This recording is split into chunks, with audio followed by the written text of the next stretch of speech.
Welcome back to the grim darkness of the 41st millennium. I'm Inquisitor Temperance Pryce, keeper of the Inquisition's Black Library, and this is the second volume in a report on the Valentyne Heresy, an actual play podcast set in the Genesys Adaptation of Warhammer 40k's Dark Heresy RPG. This report features Game Master Ryan LaPlante and players Tom McGee as Interrogator Nero Abagnale, Laura Elizabeth as Piper Fairley, Tyler Hewitt as Seth Corbyn, and Del Borovic as Sister Olianne Mina. My report shows that the Inquisitorial band sought out vital information. They confirmed that Gazzy Colon and Lucia Bane's blood matched the genetic profiles. A book on the myth of Kournos and Isabella was found, and Olianne hacked into House Vance's files, inadvertently starting a cold war between Vance and Colon. How will the band survive the heist as Colon representatives against their new Vance enemies? Find out next, in this episode of the Valentyne Heresy. From the recorded musings of Fabius Bile. War is something to be avoided when possible and endured when necessary, all in service to a greater cause. Those words are wise, but some wars begin not for a greater cause, but because Sister Olianne Mina accidentally hacks into the wrong database and triggers a cold war between two houses on an uninvolved world. The call is over. Mina, you are sitting there. How are you feeling now that you've thought through the fact that the first line of defense or attack is likely to be the heist team? Yeah, she is just... I imagine that she is sitting on the floor, surrounded by piles of paperwork, and this notepad, like the data slate. Data slate plugged into a decoded Voxcaster. Yep, and she's just, like, basically in shock, and looking up at the door to Nero's room that's closed from where he just yelled at her, but then looking back and just like the weight of the world. But she's like, all right, I will just hold on to this. She's going to put the information on one of those little like SIM card chips, because she's like, at least I found information that can be given that I needed to, and maybe we can make them fight each other. But she's like, not looking forward to whenever they have a meeting when they talk about what they did for their morning. That's when you hear another ringing from within the piles of paper. And as you scrabble around to find it, you see there is a call coming in from Krungus Marcus to you individually as Mina, not through an encrypted line, but through a personal line that is probably encrypted because he's the head of a house. What do you do? The deepest, saddest sigh of like, can't one thing just be done for a bit? But she picks up the phone. Hello, you've reached Sister Olianne Mina. How can I be of assistance to you on this wonderful morning the Emperor has blessed? This is a very different change in tone from a previous conversation, and I prefer this. What do you have for me about the other houses in the heist? So, I have rather important information. Excellent. As long as it'll help me be governor, I'm so excited. In a roundabout way, it could be helpful for you to maintain the governorship in the future. Yes. Give me the information and we'll see how angry I am. Is there a way that I can send this to you rather than me explaining everything? Yeah, I mean, you should be able to just send it over. Do you not know how a data slate works? Plug the chip in the bottom, you stupid. Oh my gosh. Just like a deeply centering breath, thinking about her shield and books and the holy ecclesiarchy and just letting it go, which is hard. She's like, okay, all right. With your grand tutelage, I shall plug this in and send this information your way. Excellent. I like this respect from you. This is good. This is very good. After all this, maybe I can give you a job. But like not a good one, because wait. Please maybe... stop talking. Please, just look at the information and then we can end this conversation. I'm a very good speed reader. Give me a moment. And you just hear him going like, it's clearly under the breath, has to read it out loud. Hatred. And then he's like, okay, this will not help me with the heist at all. Well, I think if you use your executive functions, you will realize that actually it helps you much further than this heist and these games, because obviously that Vance is playing a game that is beyond all of this, and it would suit you to preemptively strike, perhaps. You are a terrifyingly devious one. I like you. I get exactly what you're putting down. I'm going to make this happen. Yeah, it's going to be great. Okay, bye. He just hangs up, super excited, and the conversation's over. She's like, oh boy. She's just going to like go stand by Nero's door. Like, I hate everything that's happened. She's just going to stand there and wait. Like, I will throw my door open into her, I assume, and step out, just full Kramering my way out of the door. And without really looking, because I'm still thinking about the heist and everything I just learned, just kind of mutter like, hey, listen, Mina, I'm really sorry. I didn't mean to be rude to...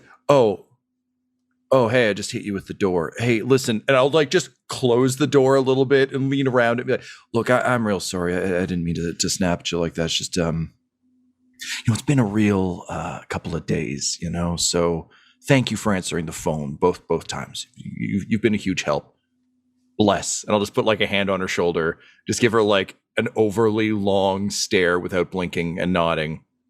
She's just going to nod and not blink and stare back at you because she's in the same place right now. Amazing. I feel like we've had a real moment, and I think we're seeing completely eye to eye. So with a smile, I'll just like close the door and leave her to her work. So, Mina, you're left alone making those sounds. And we find out what Piper's been up to this morning. So, Piper, there was an assault last night. You've woken up. You have some time to do some research of your own this morning. So what are you looking into? What are you interested in diving into before the team gets together to sort out the day? I mean, you say research, but I think... I will clarify. I'm using the term research because you're not going to leave the apartment to look into whatever you're looking into. Correct. But you are able to do whatever you want. Instead, Piper is going to lock herself in her room. And no one is to disturb her.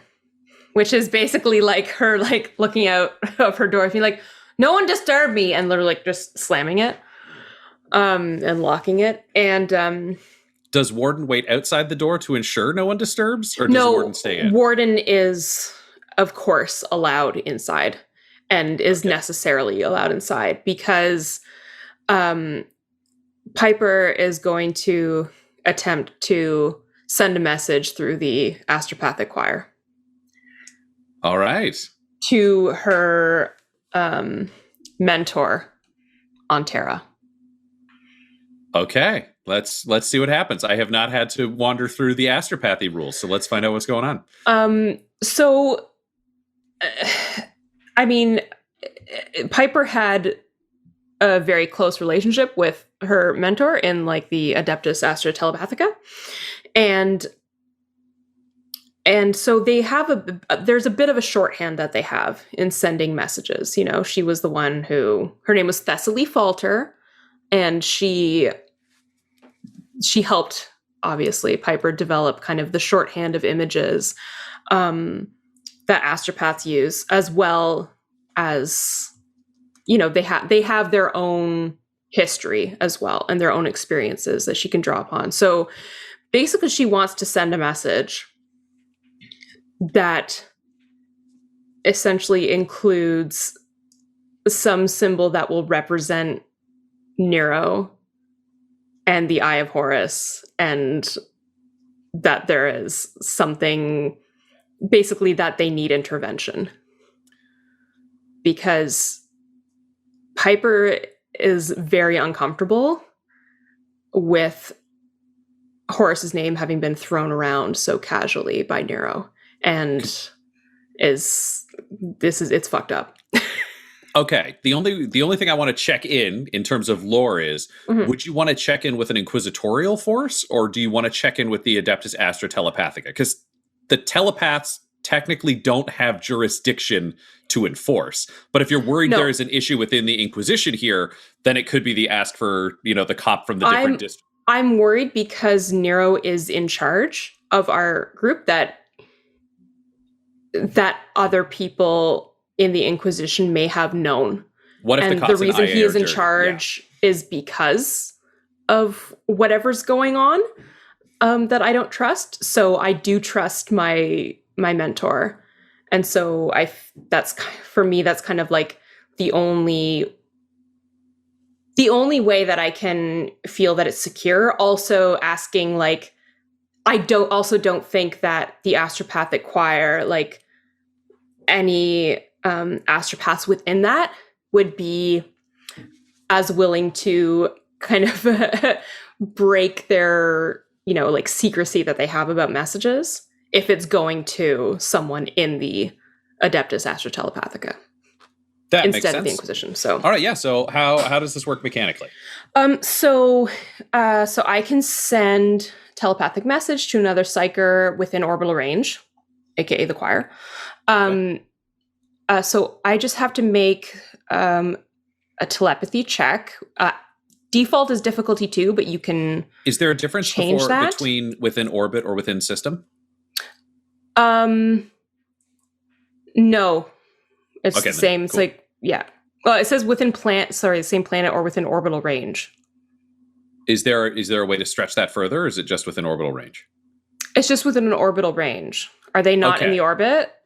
The Astropathic Choir is actually stored in orbit of Falsher Frieden, which is one world deeper in the system, not this world. However, you are aware that KB, Killer Burrito, as only you know, as another astropath, KB is on world. So if you were to send a telepathic message to KB could send it to the choir. KB is more powerful than you. Yes. Experienced, crafty, and has connections. So you can do the same thing. You'll just be talking to an individual instead of like a mail service. That's fine. Yes, I will do that because I think this is too important. I have to I have to take the risk that he could be like, I think he's just odd. I don't think that he was like, had any nefarious purposes. Who knows? But like, astropaths tend to be, you would know this, like not really involved in the political system. They're a very expensive pony that you ride until it dies. That's their purpose. Exactly. So essentially this message takes the form of like images and sounds. Okay. We had talked about this actually, you and I, Ryan, beforehand, because in Dark Heresy, it was originally going to be like a string of words you could send. And then images would increase the difficulty, but I think we agreed that it should be reversed. Yes, it should be the reverse. Yeah. Okay. Yeah, it's a weird thing in the Dark Heresy system that says it's harder to send images than words. And I was like, it feels really strange because one is much harder to understand than the other. So yeah words is harder in our game. Yeah. So I've got my kind of like default difficulty of 2, but do you want... one of them's already upgraded. Trying to send words? Yes. Do you want to talk to KB, or are you going to send it? Yeah. No, because I don't want to send specific words because words are more easily intercepted than images and symbology. Okay, yes. We'll have to do this as a 2-part roll. One part will be, I will roll for his ability to interpret what you're sending him, essentially. But yes, this works. Okie dokie. I love astropaths. All right, anything else? Are we good? I think you're good. Okay. Rolling. Hey, 1 success, 3 advantages. All right, what do you send? What does that allow you to send? What goes? It allows me to send basically like 20 seconds worth of images. So essentially it's going to be like an image of like a group that includes like telepathic assigned Inquisition symbol, one person, one figure in that group of people is like larger. There's going to be like an eye that's like expanding. It's like very kind of abstract, but I think it's something that Thessaly would understand. And how do you let him know that it's for Thessaly or going to Terra? I think that's like I think there's like kind of like basically like a header of the message that is just like the Adeptus, which is like there. Yeah, I can see the symbol of the telepathica, that kind of thing. Yeah, like I think you'd have that, and it probably would have all of this would have a strong emotional resonance because it helps psychers understand. The idea that I find to be the most consistently useful in terms of understanding the telepaths and the astropaths for anyone who's not a deep dive 40k person is, imagine they're all poets. So they can't actually write a straight message of send A to B to C. Instead, they're all poets and masters of poetry, so they can speak in their own visual, emotional, and sonic language, and then it's being reinterpreted on the other side. So there's some that are shared terms, and then there's idiosyncrasies of individual astropaths kind of filtering through. So yeah, I think that makes a lot of sense. And you so I think in this, like, I'm just like hoping more like that the emotion and the symbols will resonate more than like whatever KB interprets. Yeah, KB is very good at what KB does. This is close range. Let's see where KB is at. You get back a message. It feels quirky. It actually feels as kind of a little bit off kilter as his regular conversations. And a lot of his images are closer to children's stick figures or like really crudely like crayon sketches of the same images that you sent. But you get a strong sense of there's just a big thumbs up and then just a hug and then a man eating a burrito and then farting and then another thumbs up. And then you see him throw a bird into the sky that turns into a letter that goes into a data slate that falls onto a world. And the conversation ends. So that's what you get back. But you could tell from the interpretations of those images, he understood your message. It has been relayed and delivered. He hopes you're well, seems to be the other thing. Like he just generically likes you. But your message has been sent. Excellent. So I mean, it's funny. It's like, I mean, this all happens in a roll, but I think this is something that takes like a couple hours to like prepare for and do. Yeah, I think you could do it faster in a more dangerous way in combat scenarios, but this is you had the time to lay your tools out around the room and make sure it was all psychically attuned and there's going to be no bleed and there's no risk and all of those kind of things. Yeah. So I would agree with that. Also, I don't think Warden would stand for me doing something like this hastily. Probably not. That's very reasonable. Which brings us to the midday meal. So you can all gather, share what you've learned. There's time to plan for the afternoon, and there is a call coming from Inquisitor Billingberg that has been requested by Nero.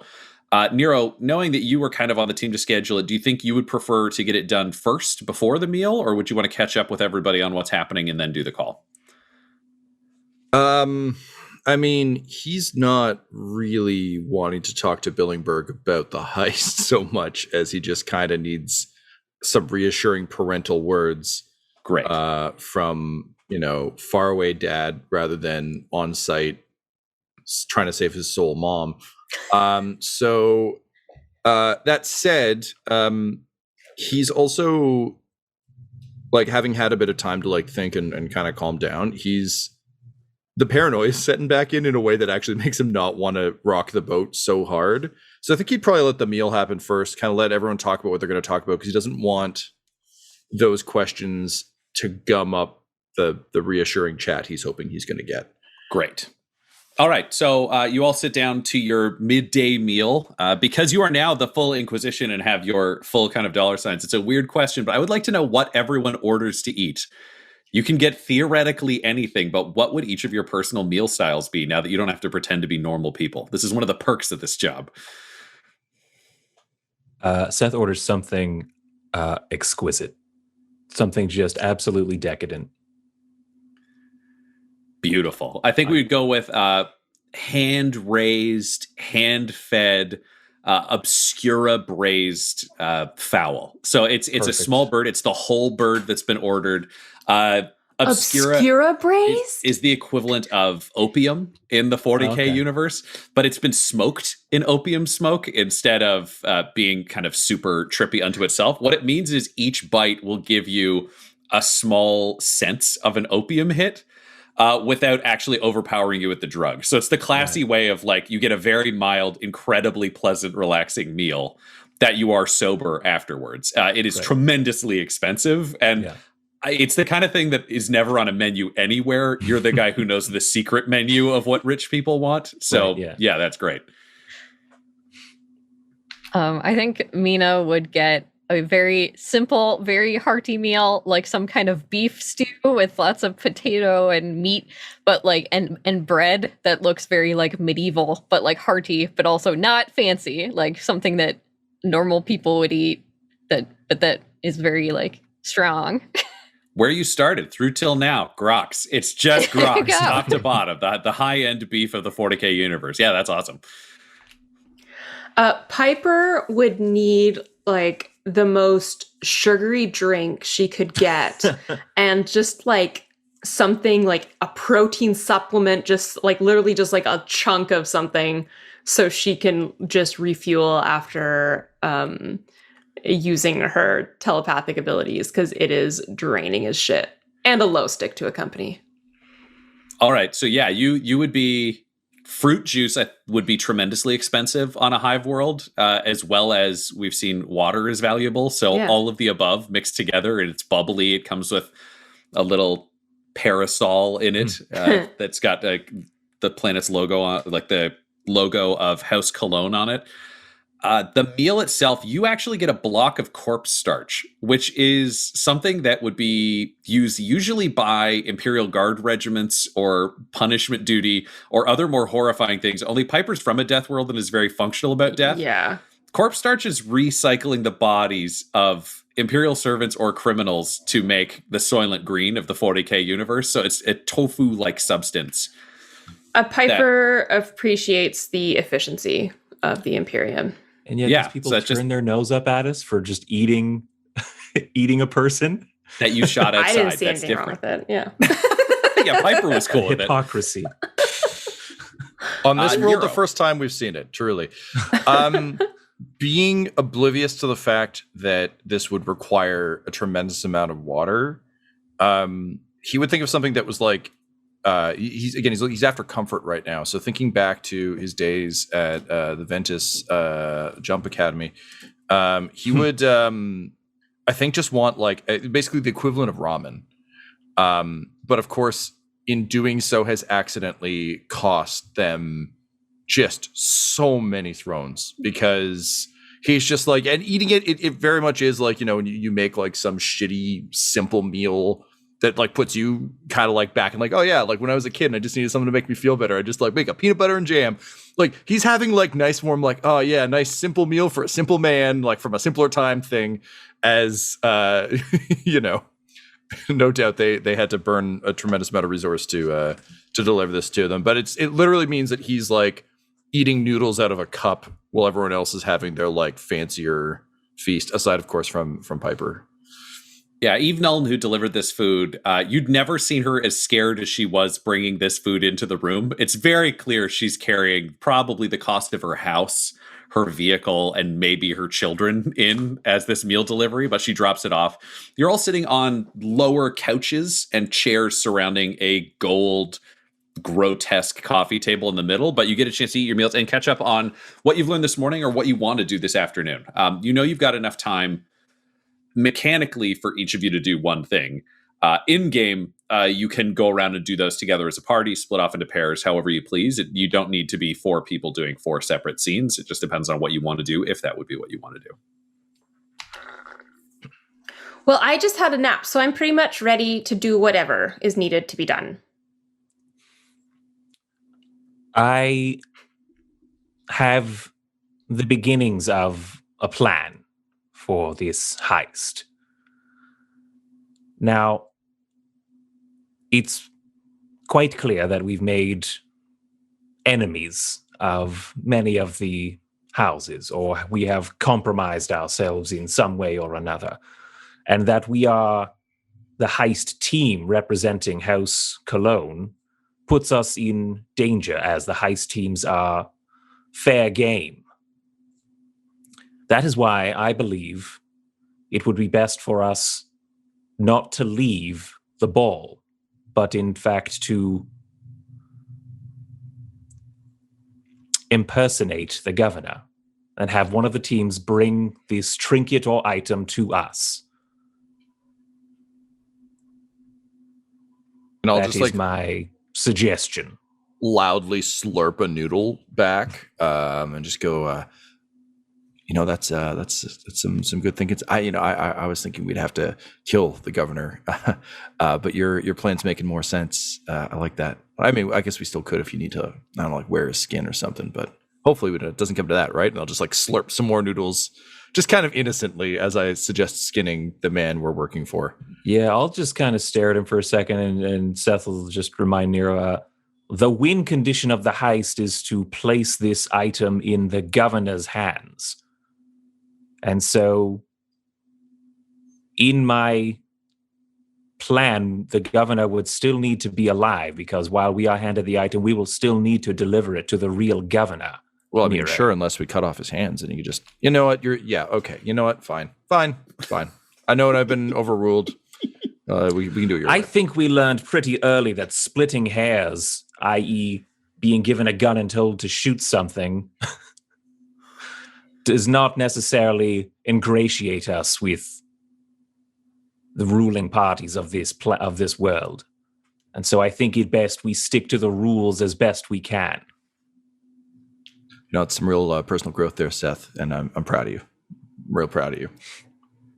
Mina, you've got secrets that I know have to be boiling over inside you. How are you reacting to this conversation? What does she look like? What's going on as you're trying to eat your grokked chili? Yeah, she definitely looks like not having a good time. She's definitely trying to hold it in. She's like eating 2 bites of her food and is just swirling it around.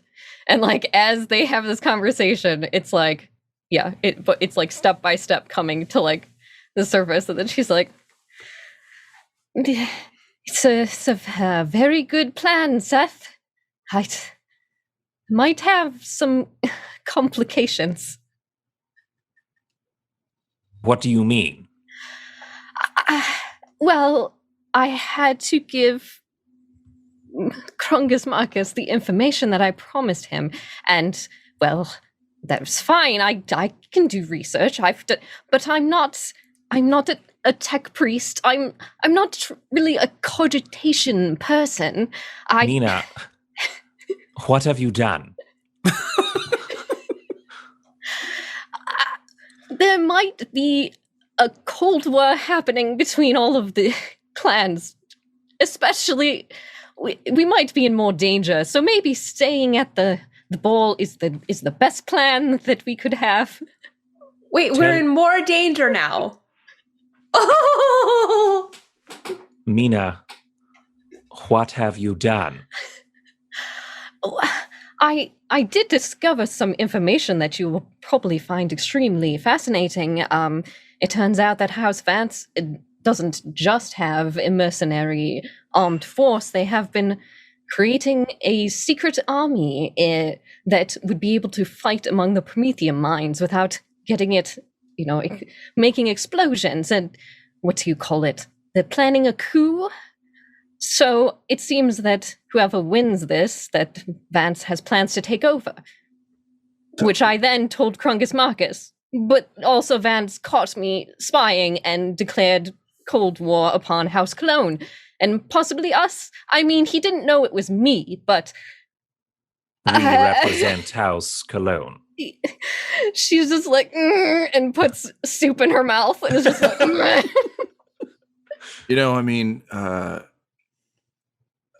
Is that a standard practice among the sisters? Is there just a saying that maybe you haven't shared with us of, if you're going to make an enemy of someone, make an enemy of the guy with the secret minor army? She swallows very hard and she says, "I'm sorry. I am doing the best that I can. This is not... I was not trained for this. Who is to know that all of these people are mad? I'm sorry." Well, okay, as long as you're sorry. And I'll just go back to sipping my soup. Piper, how do you feel about all this? You've been sitting observing, and it's got to be weird because you can pick up latent emotion and other things that are filtering through the air. Yeah, I think, obviously, Sister Mina was an idiot, is what she's thinking. But I think she says out loud and how she feels is like, well, Nero, as like our interrogator and the person like ultimately in charge, maybe you have a solution when like sisters coming to you with a problem? No, you're just gonna sit there and drink. Okay, that's fine, I guess. What the fuck are we doing here, eh? Now she's Canadian. Well, Piper, there's a solution that I know astropaths don't hear very often. So this is an instructive moment, and I'm glad you brought it up. Forgiveness is a real powerful tool. Like, remember earlier you were really kind of just really standing against me in some bad ways there, and I forgave you, and now I'm forgiving Sister Mina. So all I'm saying is, but like, how does that help us with the current problem here?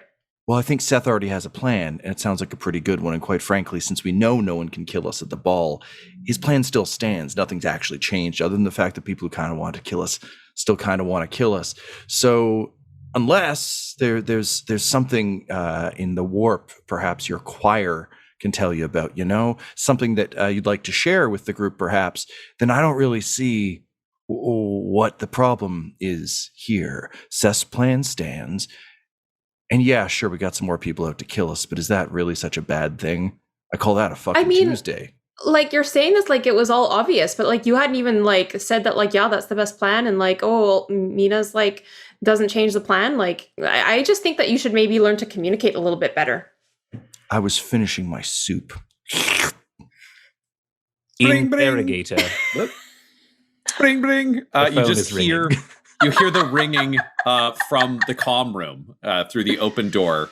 Nero, you know that this is a call from the Inquisitor, but no one else knows that you scheduled this. So how do you play this? So speaking of being better at communicating, Piper, you see, I can learn too. I put in a request through Abacus to hook us up with the actual Inquisitor. So, what? Why? He's gonna give us because we've got some, and I'll like look around and like, I don't think Nero ever really feels there isn't a bug in a room. So he'll just mime our good old friend Invictus. So I'll just kind of like be squat and kind of like smelly and like raw, like I'm fucking in Monsters Inc. at Piper quietly. And I'll just say, it would seem to me that there's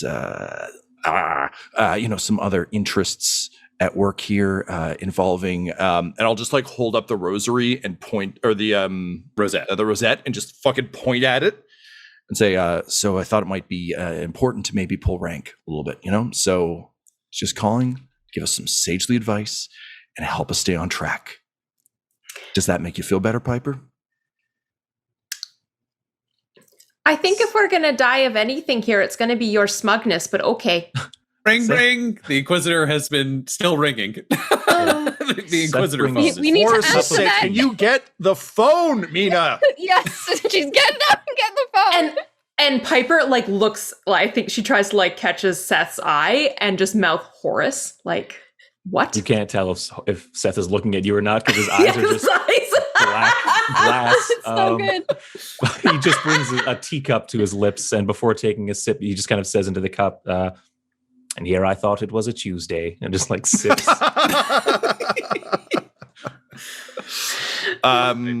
Mina, you race into the room and are the first one to pick up the line. You're looking at the big spread of screens. They all link together and give you one face in shadow from behind. Mm-hmm. The outline is of a bald man. As none of you have seen Billingberg, so that's all you know, is that there is a bald head being lit from behind. The voice is there. What do you say? They just sit quietly. Oh, hello, Lord Inquisitor. Apologies for the wait. We were not expecting you. I mean, of course, the interrogator was, but our team will be with you in one moment, she says, looking like out the door, like, come in here. Why are you all sitting there? Please. So, what can I help you with, is what I'm wondering. Our interrogator had some questions for you. Morale? So you haven't completed your mission and found the Homo Novus and eliminated them? We are amidst operations right now, and we are closing in on our target. Excellent. So, Nero? Yeah, I'll wander in. Ryan, can I do a check